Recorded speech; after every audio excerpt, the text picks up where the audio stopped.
അമേരിക്കയിലേക്കാണ്. അമേരിക്കയിലെ പൊതുകടം ഇതാദ്യമായി ചരിത്രത്തിൽ ആദ്യമായിട്ട് $40 ലക്ഷം കോടി കടന്നിരിക്കുകയാണ്. ട്രഷറി ഡിപ്പാർട്ട്മെൻറ്റ് തന്നെയാണ് ഈ വിവരങ്ങൾ പുറത്തുവിട്ട. നമുക്കറിയാം ട്രംപ് അധികാരത്തിലെത്തിയതിനു ശേഷം അമേരിക്ക പിന്തുടരുന്ന സാമ്പത്തിക നയങ്ങൾ, പശ്ചിമേഷ്യയിൽ അടക്കമുള്ള യുദ്ധത്തിന് ചെലവഴിക്കുന്ന വലിയ തുകകൾ, ഇതൊക്കെ ഒരു വശത്ത് മുന്നിലുണ്ട്. അതോടൊപ്പം തന്നെ ഇതുവരെ അമേരിക്ക വാങ്ങിക്കൂട്ടിയ കടത്തിൻ്റെ പലിശ അടക്കം ഒരു സൈഡിലുണ്ട്. ഈ രണ്ട് കാര്യങ്ങളാണ് അമേരിക്ക ഇത്രയും വലിയ പൊതുകടത്തിലേക്ക് എത്തിക്കുന്നത് എന്നാണ് വരുന്ന വിവരങ്ങൾ. അതോടൊപ്പം തന്നെ 2008 സാമ്പത്തിക മാന്ദ്യത്തിന് ശേഷമുള്ള ഏറ്റവും കടുത്ത വെല്ലുവിളി കൂടിയാണ് ഇപ്പോൾ അമേരിക്ക നേരിടുന്നത്. ഇത് അമേരിക്കയെ മാത്രമല്ല ഇന്ത്യ അടക്കം ബാധിക്കും. അതെങ്ങനെയൊക്കെയായിരിക്കും ബാധിക്കുക? ട്രംപ് ഇപ്പോൾ തുടങ്ങി വെച്ചിരിക്കുന്ന ഈ പരിഷ്കാരങ്ങൾ അത് മറ്റ് രാജ്യങ്ങളെ കൂടിയിട്ട് ഏതൊക്കെ തരത്തിൽ ബാധിക്കും? ഇതാണ് പരിശോധിക്കുന്നത്.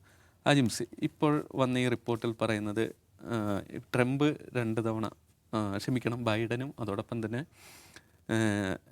ഇതിനു മുമ്പ് പ്രസിഡൻ്റായിരുന്ന ട്രംപ് തന്നെ ട്രംപും ബൈഡനും പ്രസിഡൻ്റായിരുന്ന ഈ 2 കാലയളവിൽ തന്നെയാണ് ഏറ്റവും കൂടുതൽ കടം ഇതിലേക്ക് എത്തിയ പൊതുകടം ഇത്രയേറെ വർദ്ധിച്ചു എന്ന റിപ്പോർട്ടുകൾ കൂടിയിട്ട് ഇപ്പോൾ ഇതിൻ്റെ ഒപ്പം തന്നെ ട്രഷറി ഡിപ്പാർട്ട്മെൻറ്റ് പുറത്തുവിട്ടിട്ടുണ്ട്.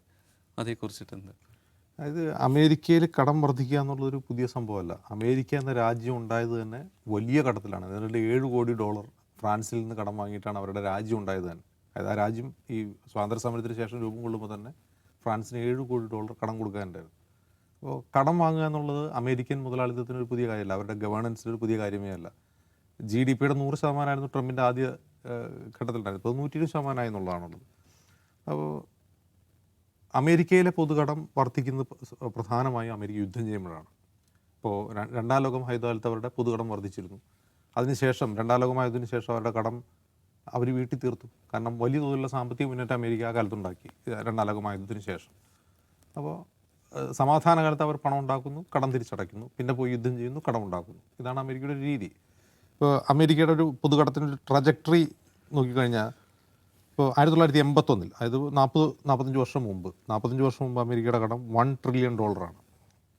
$1 ട്രില്യൺ ആണ്. അത് വർദ്ധിച്ച് 2008 ആകുമ്പോൾ, 2008 എന്ന് പറഞ്ഞാൽ വേറെ കാര്യമുണ്ട്. അന്നാണ് അമേരിക്കയിൽ സാമ്പത്തിക മാന്ദ്യം ഉണ്ടാകുന്നത്, ഗ്ലോബൽ റിസഷൻ ഉണ്ടാകുന്ന സമയമാണ്. അന്ന് $10 ട്രില്യൺ.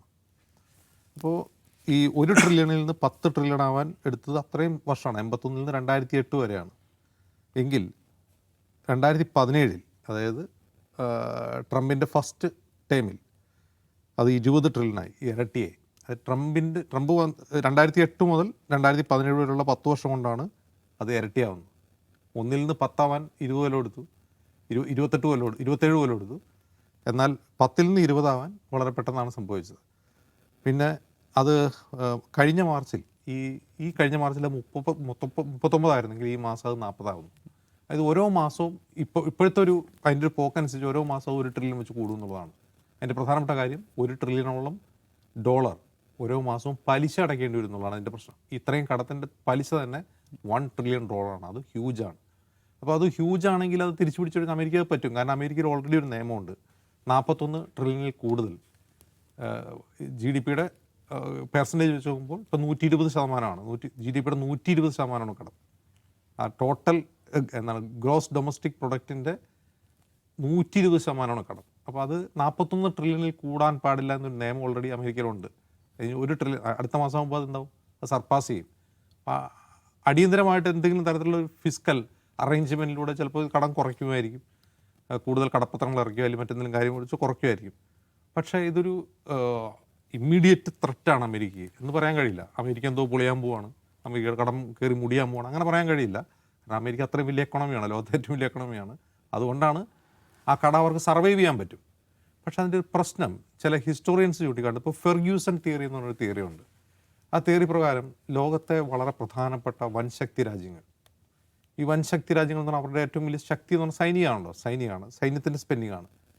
ഇവിടെ സംഭവിച്ചിട്ടുള്ളൊരു കാര്യം, അമേരിക്ക ഒരു വർഷം സൈന്യത്തിന് സ്പെൻഡ് ചെയ്യുന്നതിനേക്കാൾ കൂടുതൽ പണം പലിശ കൊടുക്കാൻ ഉപയോഗിക്കുന്നുള്ളതാണ്.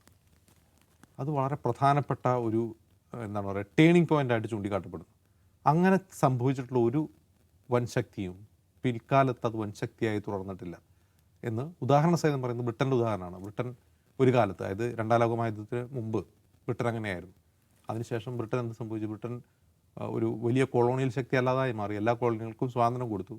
ബ്രിട്ടൻ അങ്ങനെ ഒരു ലോകത്തെ ഒരു പ്രധാനപ്പെട്ട വൻശക്തി അല്ലാതായി മാറി. ആ മാറാനുള്ള പ്രധാനപ്പെട്ട കാരണം ഈ സാമ്പത്തിക പ്രശ്നമാണ് എന്ന് പറയുന്നു. അമേരിക്കയും ഏതാണ്ട് ആ ഒരു മെൽറ്റിംഗ് പോയിന്റിൽ എത്തിയിരിക്കുകയാണെന്ന് ചൂണ്ടിക്കാട്ടപ്പെടുന്നവരുണ്ട്. അതായത് അവർ മിലിറ്ററിക്ക് വേണ്ടി ചെലവഴിക്കുന്നതിനേക്കാൾ കൂടുതൽ പലിശ കൊടുക്കേണ്ടി വരുന്നു എന്നുള്ളത് അവരെ സംബന്ധിച്ചൊരു വലിയ ബാധ്യതയാണ്. അപ്പോൾ സംഭവിക്കുന്നത് എന്താണ്? ഇപ്പോൾ വളരെ പെട്ടെന്ന് തന്നെ ഒരു ഒരു സൈനിക ഓപ്പറേഷൻ അല്ലെങ്കിൽ സൈനിക നീക്കം വേണ്ടി വരുന്ന ഒരു സംഭവവികാസം ഉണ്ടാവുകയാണ്. ലൈക്ക് ഇറാൻ യുദ്ധം തന്നെ ഈ കടക്കണിയിലേക്ക് കൂടുതൽ കോൺട്രിബ്യൂട്ട് ചെയ്തിട്ടുണ്ട്. കാരണം ഫെബ്രുവരിയിൽ തുടങ്ങിയിട്ടുള്ള ആക്രമണത്തിന് ആ യുദ്ധത്തിന് വന്ന ചെലവിന് പെൻറ്റഗൺ പുറത്തുവിട്ട കണക്ക് പ്രകാരം അതിന് ഏറ്റവും കൂടുതൽ പൈസ ഉപയോഗിച്ചിട്ടുള്ള അതിൽ ആയുധങ്ങൾക്ക് വേണ്ടിയാണ്, പിന്നെ ഈ പറയുന്ന ട്രൂപ്പിൻ്റെ മൂവ്മെൻറ്റിന് വേണ്ടി. അപ്പോൾ അവിടെ അവിടെ അമേരിക്ക യുദ്ധം ചെയ്തുകൊണ്ടിരിക്കുന്നു, അതിനുവേണ്ടി സ്പെൻഡ് ചെയ്തുകൊണ്ടിരിക്കുന്നു. അപ്പോൾ ഈ കടം വർദ്ധിക്കുന്നു. മറുവശത്ത് ഇന്ധനവില വർധന ഉണ്ടാക്കുന്ന ആഘാതം, എക്കണോമിയിൽ ഉണ്ടാക്കുന്ന ആഘാതം, അത് ഈ പലിശ അടയ്ക്കുന്നതിൽ വരുന്ന ഭാരം കൂട്ടുന്നു. ജനങ്ങളുടെ നികുതി ഭാരം കൂടുന്നു, ജനങ്ങളുടെ ജീവിത ചെലവ് വർദ്ധിക്കുന്നു.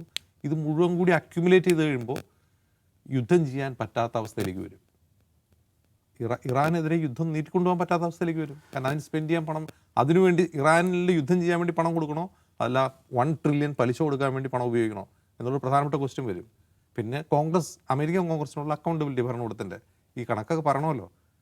ഈ കട എത്ര മേടിച്ചു, ഈ കട 1 ട്രില്യൺ പലിശ അടയ്ക്കണം എന്ന് പറയുമ്പോൾ എന്തിനു വേണ്ടി അടയ്ക്കണം? അപ്പോൾ ആ പൈസ ഈ യുദ്ധം ചെയ്യുന്ന കാശെടുത്ത് അടച്ചുകൂടെ എന്ന് സെനറ്റർമാർ ഇന്ത്യയിലെ പോലെയല്ല, അവിടെ ചോദ്യം ചെയ്യപ്പെടും. ഇതിന് മറുപടി പറയേണ്ടി വരും ട്രംപിന്. അപ്പോൾ യുദ്ധം തുടരണോ, പലിശ അടയ്ക്കണോ എന്നുള്ള വളരെ നിർണായകമായ ഒരു ക്വസ്റ്റ്യനിലാണ് അമേരിക്ക ഉള്ളത്. അതുപോലെ തന്നെ ചരിത്രപരമായി നോക്കിക്കഴിഞ്ഞാൽ ഒരു വൻ ശക്തി, ലോക പോലീസ് എന്നുള്ള സ്ഥാനത്ത് ഇനി എത്ര നാൾ അമേരിക്ക തുടരാൻ പറ്റുമെന്നൊരു ചോദ്യം ചരിത്രപരമായി ഉന്നയിക്കപ്പെടുകയും ചെയ്തു. യെസ് ജിമ്മി, നിലവിൽ ഇറാൻ്റെ യുദ്ധവും അതിനുശേഷം അമേരിക്കയിൽ ട്രംപിനെതിരെയുള്ള ജനപ്രീതി കുറഞ്ഞതുമായ വാർത്തകൾ നമ്മുടെ മുമ്പിലുണ്ട്. ഇപ്പോൾ അവരെ പൊതുകടം കൂടി കൂടിയിരിക്കുന്നു. മുമ്പേ അറിയാം നമുക്ക് ന്യൂയോർക്കിലടക്കം വന്ന മാറ്റങ്ങൾ എന്തൊക്കെയാണ്, അവിടുത്തെ രാഷ്ട്രീയത്തിനോട് ആൾക്കാർ പ്രകടിപ്പിക്കുന്ന താല്പര്യം എങ്ങനെയാണെന്നുള്ളത്. മൊത്തത്തിൽ ട്രംപിന് വരുംകാലം അത്ര ശുഭസൂചകമല്ല എന്ന് തന്നെയല്ലേ കരുതേണ്ടത്? അത് ചിലപ്പോൾ ഇത്തരം അവസരങ്ങളെ എന്താ പറയുക, പ്രശ്നങ്ങളെ അവസരങ്ങളാക്കി മാറ്റുന്ന സാഹചര്യമൊക്കെ ലോക ചരിത്രത്തിൽ, അമേരിക്കയുടെ ചരിത്രത്തിലൊക്കെ പലപ്പോഴും ഉണ്ടായിട്ടുണ്ട്. പക്ഷേ ഇതിനകത്ത് കാണേണ്ട ഒരു കാര്യം, ഈ തമാശയ്ക്ക് പണ്ട് നായനാർ പറഞ്ഞൊരു കഥയുണ്ട്. കേരളത്തിന് ഭയങ്കര സാമ്പത്തിക പ്രതിസന്ധിയാണ്, കേന്ദ്രത്തിന് എന്താ ഇല്ലാത്തത്, അവന്മാരുടെ നോട്ടടിക്കുന്ന യന്ത്രമുണ്ട്, അതുകൊണ്ടാണ് നമുക്ക് പ്രശ്നം, അവന്മാർക്ക് പ്രശ്നമില്ല. ഇത് തമാശയാണെങ്കിലും അമേരിക്കയുടെ കാര്യത്തിൽ അത് സത്യമാണ്. ഇപ്പം ഇന്ത്യയിൽ നോട്ടടിക്കുന്ന യന്ത്രമുണ്ട്, നോട്ടടിച്ചാൽ ഇവിടെ പണപ്പെരുപ്പം കൂടും. ഇന്ത്യക്കകത്താണ്, ഇന്ത്യയുടെ നോട്ട് വേറെ ആർക്കും വേണ്ട. പക്ഷേ അമേരിക്ക നോട്ടടിച്ചാൽ ഈ നോട്ട് വാങ്ങിക്കാൻ ലോകം മുഴുവൻ ആളുകളുണ്ട് എന്നുള്ളതാണ് നമ്മൾ ഈ എക്കണോമിക്സിൻ്റെ അടിസ്ഥാന തത്വം. ക്യാഷ് റിസർവ് ഡോളറിലാണ്. ലോകത്തിലുള്ള എല്ലാ മനുഷ്യരുടെയും, ഇപ്പോൾ ഇന്ത്യയുടെ ധനസ്ഥിതി എങ്ങനെയാണ് കണക്കൂട്ടുന്നത്, ഇന്ത്യയുടെ കയ്യിൽ എത്ര ഡോളർ റിസർവ് ഉണ്ട് എന്നുള്ളതാണ് ഇൻ്റർനാഷണൽ ട്രേഡിൽ നമ്മൾ ശക്തരാണോ അല്ലയോ എന്ന് തീരുമാനിക്കുന്നത്. ഈ ഡോളർ ഉണ്ടെങ്കിലേ നമുക്ക് പെട്രോളും അടക്കമുള്ള ഇമ്പോർട്ട് വാങ്ങിക്കാൻ പറ്റും. എല്ലാവർക്കും ഡോളർ മതി.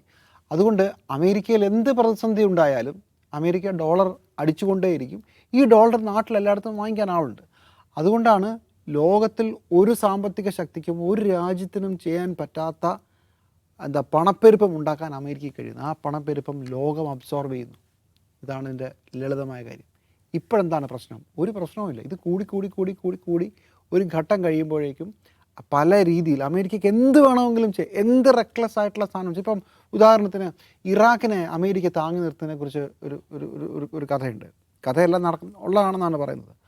അമേരിക്കയിൽ നിന്ന് ഡോളറുകൾ പ്രിൻ്റ് ചെയ്ത് വലിയ ട്രാൻസ്ഷിപ്പിംഗ് പ്ലെയിനുകളിൽ കൊണ്ടുപോയിട്ട് ഇറാഖിൽ മറ്റേ ഇറാൻ കറൻസി മേടിച്ചിട്ട് ഈ ഡോളർ തിരിച്ച് അങ്ങോട്ട് വിൽക്കുകയാണ്. എന്നിട്ട് ഈ ഡോളർ വെച്ചിട്ടാണ് അവിടെയുള്ള ആളുകൾ ഇമ്പോർട്ടും മറ്റ് സാധനങ്ങളൊക്കെ നടത്തുക. ഈ അമേരിക്ക വാങ്ങിക്കുന്ന ഈ ഇറാഖി കറൻസിക്ക് പ്രത്യേകിച്ച് വലിയ വിലയൊന്നുമില്ല. പക്ഷേ ആ എക്കോണമിയെ താങ്ങി നിർത്താൻ ഈ ഡോളർ കൊടുക്കുകയാണ്. ഈ ഡോളർ ഇറാൻ മേടിച്ചുകൊണ്ട് പോകുന്നു എന്നുള്ളതാണ് ഇതിൻ്റെ പിന്നാമ്പുറ കഥ. പക്ഷേ ഇങ്ങനെയൊക്കെ റെക്ലെസ് ആയിട്ട് അമേരിക്കയ്ക്ക് എന്തും ചെയ്യാം. കാരണം ഡോളറിന് ഭയങ്കര വാല്യൂ ആണ്, സ്വർണം പോലെ വാല്യൂ ഉള്ള ഒരു സാധനമാണെന്നുള്ളതാണ് അവസ്ഥ. പക്ഷേ ഇപ്പോൾ സംഭവിക്കുന്ന ഒരു പ്രധാനപ്പെട്ട പ്രശ്നം, ഒരു ഘട്ടം കഴിഞ്ഞാൽ ലോകത്തിനും ഇത് താങ്ങാൻ പറ്റാത്ത ഒരവസ്ഥയിലേക്ക് എത്തും. ഇത് പ്രെഡിക്റ്റ് ചെയ്തിരുന്നതാണ്. അത് പരമാവധി കുറച്ച് എങ്ങനെയെങ്കിലുമൊക്കെ അഡ്ജസ്റ്റ് ചെയ്ത് നിർത്തണമെന്ന് വിചാരിച്ചിരിക്കെ 2010-11 കാലത്ത് അമേരിക്കയുടെ കടം വെറും 13 ട്രില്യൺ ഡോളറായിരുന്നു. അവിടെ നിന്നാണ് 16 വർഷം കഴിയുമ്പോൾ 40 ട്രില്യൺ, 2010 വെറും 13 ട്രില്യൺ ഡോളറിൽ നിന്നാണ് ഇത് 40 ട്രില്യൺ ഡോളറിലേക്ക് ഇത് വളർന്നിരിക്കുന്നത്. അതിന് പല സാഹചര്യങ്ങളും പറയുന്നുണ്ട്. ഒന്ന്, കോവിഡിൻ്റെ സമയത്ത് ഇന്ത്യ ഒന്നും ചെയ്ത പോലെയല്ല, അമേരിക്ക ഭയങ്കരമായിട്ട് ആളുകൾക്ക് പണം കൊടുത്തു, ഭയങ്കരമായിട്ട്. ഇന്ത്യ ചെയ്യാതിരുന്നൊരു കാര്യമാണ്.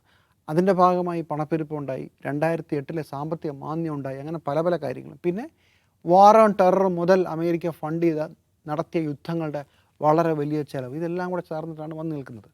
ഇത് മാത്രമല്ല സിറ്റുവേഷൻ, ഈ അമേരിക്ക ഡോളർ അടിച്ചിറക്കുക മാത്രമല്ല, അമേരിക്കൻ ബാങ്ക്, അവരുടെ സെൻട്രൽ ബാങ്ക് ബോണ്ടുകൾ പുറത്തിറക്കും. ഈ ബോണ്ടുകൾക്കും ഭയങ്കര ഡിമാൻഡാണ്. ബോണ്ട് എന്ന് പറഞ്ഞാൽ കടപ്പത്രം. ഈ കടപ്പത്രം വാങ്ങിച്ചു വയ്ക്കുന്ന പല രാജ്യങ്ങളുമുണ്ട്. അങ്ങനെ അമേരിക്കൻ ബോണ്ടുകൾ വാങ്ങിച്ചു ചെയ്യുന്നൊരു പ്രധാനപ്പെട്ട രാജ്യം ജപ്പാനാണ്. എല്ലാ വർഷവും അമേരിക്കൻ സർക്കാരിന് പണം വേണമെങ്കിൽ അവർ ഇൻ്റർനാഷണൽ മാർക്കറ്റിലേക്ക് ഇറങ്ങിയാൽ ചെയ്യുന്ന ഒരു പരിപാടി ബോണ്ട് ഇറക്കുക എന്നുള്ളതാണ്. അപ്പോൾ ബോണ്ടിന് കൂപ്പൺ എന്ന് പറയും. ഇപ്പോൾ 6% ബോണ്ടിൻ്റെ പലിശ എന്ന് വെച്ചു. അതായത് 5 വർഷം കഴിയുമ്പോൾ അമേരിക്കൻ സർക്കാർ ഈ ബോണ്ട് ആരുടെ കയ്യിലാണോ ഇരിക്കുന്നത് അതിന് 6% പലിശ കൊടുത്തുകൊണ്ടേയിരിക്കും. 6-ാം വർഷമാകുമ്പോൾ ഈ ബോണ്ടിൻ്റെ കാലാവധി കഴിയുമ്പോൾ പൈസ തിരിച്ചു കിട്ടും. ഇതാണ് പരിപാടി. പക്ഷേ ജപ്പാൻ്റെ ഒരു പ്രത്യേക സാമ്പത്തിക അവസ്ഥ ഇപ്പോൾ കടന്നു പോകണം. അവരുടെയും ഭയങ്കരമായിട്ടുള്ള കറൻസി തകർന്നുകൊണ്ടിരിക്കുകയാണ്. ജപ്പാൻ ഈ വാങ്ങിച്ചു വെച്ചിരിക്കുന്ന അമേരിക്കൻ ബോണ്ടുകൾ മുഴുവൻ എപ്പോഴും സിസ്റ്റമാറ്റിക്കായിട്ട് വാങ്ങിച്ചു വെച്ചുകൊണ്ടിരിക്കുകയാണ്. ഈ ബോണ്ടുകൾ മാർക്കറ്റിലേക്ക് ഇറക്കാൻ പോവുകയാണ് എന്ന ഒരു പുതിയ കഥ കൂടിയുണ്ട്. അതിറങ്ങിയാൽ അമേരിക്ക പുതുതായി ഇറക്കുന്ന ബോണ്ടുകൾക്ക് വല്ലാതെ അവർ ബുദ്ധിമുട്ടും, വളരെ വലിയ പലിശ ഓഫർ ചെയ്യേണ്ടി വരും എന്നുള്ള ഒരു പ്രതിസന്ധി അവിടെ കിടക്കും. ഇനി ഇതെന്താ, നമുക്കെന്താ എഫക്റ്റ്? ചരിത്രത്തിൽ എന്താ പറയുന്നത്? ചരിത്രം പറയുന്നത് നേരത്തെ അജിംസ് പറഞ്ഞ അതേ കഥയാണ്.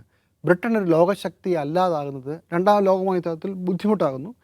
പല രാജ്യങ്ങളും അവർ കൈയൊഴിയുന്നു. പക്ഷേ 1945 ശേഷം പിന്നീടുള്ള 15 വർഷം ഈ മറ്റേ പഴയ തെരുവ് ചട്ടമ്പിക്ക് ആഡംബരമൊക്കെ പോയെങ്കിലും ആ ഒരു ലെവൽ വിട്ട് കളിക്കാൻ പറ്റില്ലല്ലോ. ബ്രിട്ടൻ എന്നിട്ടും നടത്തിയ കുറേ യുദ്ധങ്ങളുണ്ട്. ഇപ്പോൾ സൂയസ് കനാലിൻ്റെ ആയാലും ഒരുപാട് യുദ്ധങ്ങളുണ്ട്. ഈ യുദ്ധങ്ങൾ ഇംഗ്ലണ്ടിൻ്റെ നടുവൊടിക്കുകയും ഇംഗ്ലണ്ട് വെറും ഒരു 2ാം കിടയോ 3ാം കിട ശക്തിയോ ആയി മാറുകയും ചെയ്തു എന്നുള്ളതാണ് ചരിത്രം. 1945 മുമ്പ് ലോകത്തെ ഞെട്ടിക്കുന്ന അമേരിക്കയേക്കാൾ വലിയ ഒരു ശക്തിയായിരുന്ന ബ്രിട്ടൻ 1960 കഴിയുമ്പോഴേക്കും വളരെ ശക്തി ക്ഷയിച്ച ഒരു രാജ്യമായി മാറുന്നതിൻ്റെ പ്രധാനപ്പെട്ട കാരണം തലമറഞ്ഞ എണ്ണ തേച്ചുകൊണ്ട് പല തുക്കട യുദ്ധങ്ങളെയും ഒക്കെ ഫണ്ട് ചെയ്യുകയും ഞങ്ങളെക്കൊണ്ട് പണ്ടത്തെ പോലെ ചെയ്യാൻ പറ്റും എന്ന് കരുതി ചെയ്ത യുദ്ധ സാഹസങ്ങളായിരുന്നു. അതേ ട്രാക്കിലേക്കാണ് അമേരിക്ക പോകുന്നത്. യുദ്ധമല്ല അമേരിക്ക തകർക്കാൻ പോകുന്നത്, പക്ഷേ ഈ സമയത്ത് അമേരിക്ക നടത്തുന്ന യുദ്ധങ്ങൾ അമേരിക്കയെ സാമ്പത്തികമായി ഈ പ്രതിസന്ധിയിൽ വളരെ വലിയ പ്രശ്നത്തിലേക്ക് കടത്തും. എല്ലാവരും പറയുന്നത് ഇപ്പോൾ അമേരിക്കയ്ക്ക് ഒന്നും സംഭവിക്കാൻ പോകുന്നില്ല, അമേരിക്കയുടെ നോട്ടടി യന്ത്രം പ്രവർത്തിച്ചു കൊണ്ടേയിരിക്കും. പക്ഷേ കോവിഡ് പോലെ ഒരു സാമ്പത്തിക ഒരു വലിയൊരു അവസ്ഥ വന്നാൽ അമേരിക്ക വിൽ ബി ഫിനിഷ്ഡ്. അത് എങ്ങനെ വരും എന്ന് നമുക്ക് പറയാൻ പറ്റില്ലല്ലോ. ചിലപ്പോൾ ഒരു വലിയ സാമ്പത്തിക മാന്ദ്യമായിരിക്കാം, കോവിഡ് തന്നെ ആയിക്കൊള്ളണമെന്നില്ല. പക്ഷേ എന്തെങ്കിലും അന്നുണ്ടായതുപോലെയുള്ള വളരെ വലിയൊരു സാമ്പത്തിക മാന്ദ്യം വന്നാൽ അമേരിക്ക രക്ഷപ്പെടില്ല എന്നുള്ളതാണ്. അതാണ് എല്ലാവരും ഭയക്കുന്നത്.